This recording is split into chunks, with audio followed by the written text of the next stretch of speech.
Hi, నేను మీ doctor C Virender, counselling psychologist from యుఎన్మి కౌన్సిలింగ్ సెంటర్. ఈరోజు మనం ఒక చాలా ముఖ్యమైన విషయం గురించి మనం మాట్లాడుకుందాం. ఈ మధ్యకాలంలో చాలామంది కపుల్స్ వాళ్ళ జీవితంలోకి X boy friend, ex girl friend వచ్చి వాళ్ళ మ్యారేజ్ లైఫ్లో చాలా డిస్టర్బెన్స్ క్రియేట్ చేయడం జరుగుతూ ఉంటుంది. నిజంగానే ఎందుకు పెళ్ళైన తర్వాత చాలా రోజుల తర్వాత ఎక్స్లు వాళ్ళ జీవితంలోకి వస్తున్నారు? ఏ కారణాల వల్ల? ఎప్పుడో కాలేజీలో చదువుకున్నప్పుడు, లేదు కాలేజీ ఉద్యోగం చేస్తున్న కొంతకాలంలో వాళ్ళకున్న ఫ్రెండ్షిప్ తోటి, లేదు కొలీగ్గా పనిచేసే కాలం లోపల ఒకరికొకరు మాట్లాడుకోవడం వల్ల ఏర్పడిన రిలేషన్షిప్ అది కొన్ని రోజులు కంటిన్యూ అయ్యి అది పెళ్ళి చేసుకుందాం అనుకుని చేయలేని పరిస్థితిలో ఉండి వాళ్ళు వేరే వాళ్ళని పెళ్ళిళ్ళు చేసుకున్న తర్వాత ఒక 3-4 సంవత్సరాలు పెళ్లి చేసుకున్న తర్వాత అప్పుడు మళ్ళీ ఆ పాత రిలేషన్షిప్ వాళ్ళ జీవితంలోకి రావడం, దాని ద్వారా భార్యాభర్తల మధ్య విపరీతమైన గొడవలు కావడం, ట్రస్ట్ బ్రేక్ కావడం, మళ్ళీ ఒకరినొకరు కలిపి ఉంచుకోవాలనే ప్రయత్నం అటు తల్లిదండ్రులు చేయడం, ఇటు వీళ్ళిద్దరు ప్రయత్నం చేయడం, చివరికి అది చాలా చాలా పెద్ద డిస్టర్బెన్స్ క్రియేట్ అయ్యి కొందరు సెపరేట్గా వెళ్ళిపోవడానికి రెడీ కావడం, లేదు వాళ్ళ మధ్య ఎమోషనల్ డిస్టర్బెన్స్ అయిపోయి కొందరు డిప్రెషన్లకు చేరడం, ఇవన్నీ జరుగుతూ ఉన్నాయి కదా. నిజానికి ఎందుకు ఇట్లా జరుగుతుందో మనం ఒకసారి చర్చిద్దాం. ఒక రిలేషన్షిప్ అంటే జస్ట్ సర్ఫేస్ లెవెల్లో ఉండే అవసరాలను తీర్చుకోవడం ఒకటే కాకుండా నిరంతరము వాళ్ళు మాట్లాడుకోవడం వలన వాళ్ళ వాల్యూ సిస్టమ్స్, వాళ్ళ బిలీఫ్స్, వాళ్ళకున్న ఎమోషనల్ కనెక్టివిటీ ఒకరినొకరు ఫీల్ చేసుకునే క్రమం లోపల ఒక రిలేషన్షిప్ అనేది ఎస్టాబ్లిష్ అవుతుంది. ఆ రిలేషన్షిప్ ఎస్టాబ్లిష్ అయ్యే కాలం లోపల ఎవరైనా సరే ఏమనుకుంటారంటే, ఈ రిలేషన్షిప్ నాకు చాలా కాలం పాటు ఉండబోతుంది, at some point of time డెఫినెట్గా దీన్ని పెళ్లి వైపు నడిపించి పెళ్లి చేసుకొని జీవితాంతం కలిసి ఉంటే మా ఒకరికొకరి ఎమోషనల్ నీడ్స్ తీరుతాయి, మేము ఒకరికొకరు సెక్యూరిటీ ఇచ్చుకోగలుగుతాము, ఒకరొకరు మా జీవితాన్ని పంచుకొని ఒక కామన్ గోల్ కోసం మా జీవితాన్ని అద్భుతంగా తీర్చుకోగలుగుతాం, దీనిలో నాకు సంతోషం ఉంటుంది, దీనిలో నాకు సెక్యూరిటీ ఉంటుంది, దీంతో మేము ఇద్దరం చాలా కాలం పాటు కలిసి ఉండొచ్చు అనే ఒక భావనతోటి రిలేషన్షిప్ ఉన్న వాళ్ళు చాలా రోజుల పాటు కంటిన్యూ చేస్తారు. బట్ అనుకోని అవాంతరాలు వచ్చినప్పుడు, అది కుటుంబం నుంచి రెసిస్టెన్స్ కావచ్చు, అది క్యాస్ట్ పరంగా కావచ్చు, ఫైనాన్షియల్ పరంగా కావచ్చు, సడన్గా వాళ్ళ రిలేషన్షిప్లో ఎమర్జ్ అయిన ఒక కండిషన్స్ కావచ్చు, ఆ రిలేషన్షిప్ పెళ్లి వైపు వెళ్ళదు.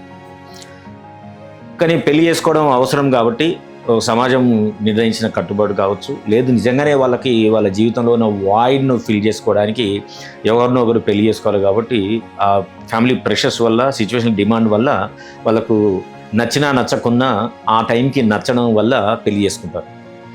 చేసుకున్న క్రమంలో ఈ జీవితంలో వచ్చిన ఈ వాయిడ్ అంటే ఎక్స్తో ఉన్న సంబంధం పదే పదే ట్రిగ్గర్ కావడం, పదే పదే గుర్తు రావడం, కొందరికి అదే విధంగా దాని గురించి ఆలోచించడం వలన వాళ్ళు ఎక్స్ని తలుచుకుంటూ ఉండే క్రమం లోపల అది అవతలి వ్యక్తి అంటే స్పౌజ్కు తెలుస్తుంది. తెలిసినప్పుడు వాళ్ళు ఆరాధిస్తారు. కొందరైతే ఆ ఎక్స్ తోటి కనెక్ట్ అవుతారు, అయిపోయి నువ్వు ఎందుకు మీరు పెళ్లి చేసుకోలేదు, ఏ కారణంతో పెళ్లి చేసుకోలేదు, అవతల వాళ్ళకి పెళ్ళయిందా లేదా, పెళ్ళైతే ఏం జరిగింది, ఎందుకు పెళ్లి చేసుకోలేదు అని ఇలాంటి అన్నీ ఆరాధిస్తూ ఉంటే వీళ్ళిద్దరి మధ్య డిస్టర్బెన్స్ వస్తుంది. కొందరి జీవితాల్లోకి ఫ్యామిలీ బాగా నడుస్తుంటుంది, కానీ సడన్గా ఎక్స్ ఎంట్రీ ఇస్తారు. ఇచ్చి వాళ్ళకి జీవితానికి సంబంధించిన విషయాలు, వాళ్ళ జీవితంలో వస్తున్న ఒడిదుడుకులు ఇవన్నీ కూడా వాళ్ళతో చర్చించడం, వాళ్ళు వాళ్ళ జీవితంలో ఉన్న డిస్టర్బెన్స్ నుంచి పారిపోవడానికి మళ్ళొకసారి వాళ్ళకి ఆ ఎమోషనల్ సపోర్ట్ వస్తుందని చెప్పి వీళ్ళు కూడా వాళ్ళ జీవితంతో వాళ్ళు షేర్ చేసుకోవడం, ఇది తెలియకుండానే వాళ్ళు ఒక ట్రయాంగిల్ స్టోరీలోకి ఎంటర్ అవుతారు. వీళ్ళలో వచ్చే మార్పును స్పౌజ్ గుర్తిస్తుంది, ఆరు గుర్తిస్తాడు. గుర్తించిన తర్వాత దెర్ ఈజ్ ఎ క్వశ్చన్, ఏంటి మీరు ఎవరితో మాట్లాడుతున్నారు, మీలో మార్పు నేను గమనిస్తున్నాను, మీరు మున్పటిలాగా నాతో చనువుగా ఉండట్లేదు, మున్పటిలాగా టైం స్పెండ్ చేయట్లేదు, ఆఫీస్ నుంచి రాగానే మీరు వెళ్ళి మీరు ఫోన్లో మీరు బెడ్రూమ్లో కూర్చొని మాట్లాడుకుంటున్నారు, ఏం జరుగుతుంది అని ఆరాధిస్తున్నారు. దాంతో అవతల వ్యక్తులు పేషెన్స్ ఉన్న వాళ్ళు సమాధానాలు చెప్తారు, పేషెన్స్ లేని వాళ్ళు ఇంకా అవాయిడెన్స్ దూరం చేసి నన్ను ప్రశ్నిస్తున్నారు, నా మీద డౌట్ వస్తుంది, నా మీద నీకు ట్రస్ట్ లేదా, ఇలాంటి సంభాషణ మొదలు పెడతారు. అది కాస్త ఇద్దరి మధ్య విపరీతమైన డిస్టర్బెన్స్ క్రియేట్ అవుతుంది. సో ఇలా ఎక్స్ మన జీవితంలోకి వచ్చినప్పుడు ఏం చేయాలి? ఫస్ట్ చేసుకోవాల్సిన ప్రశ్న, అప్పుడు ఏ కారణాలతోటి మనం విడిపోయాము, ఇప్పుడు ఏ కారణంతో మళ్ళీ మనం ఆ రిలేషన్షిప్ని ఎంటర్టైన్ చేస్తున్నాం. ఈ కారణం నీకు చాలా రేషనల్గా అనిపించచ్చు, నాకు పోయిన పెన్ ఇది దొరికింది, నాకు మళ్ళీ ఎమోషనల్ సపోర్ట్ దొరుకుతుంది, నా జీవితం దీంతో చాలా సంతోషంగా ఉంటుంది అని అనిపించడం, ఈ అనిపించిన రిలేషన్షిప్ని నేను ఎంత దూరం తీసుకెళ్తాను?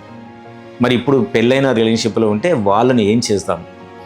అవతల ఎక్స్ వచ్చిన తర్వాత మా ఇద్దరి మధ్య అనుబంధం బాగుంటుందా, లేదు ఇది డిస్టర్బెన్స్కి దారి తీస్తే ఆ డిస్టర్బెన్స్ నేను ఎట్లా సాల్వ్ చేయాలనుకుంటున్నాను?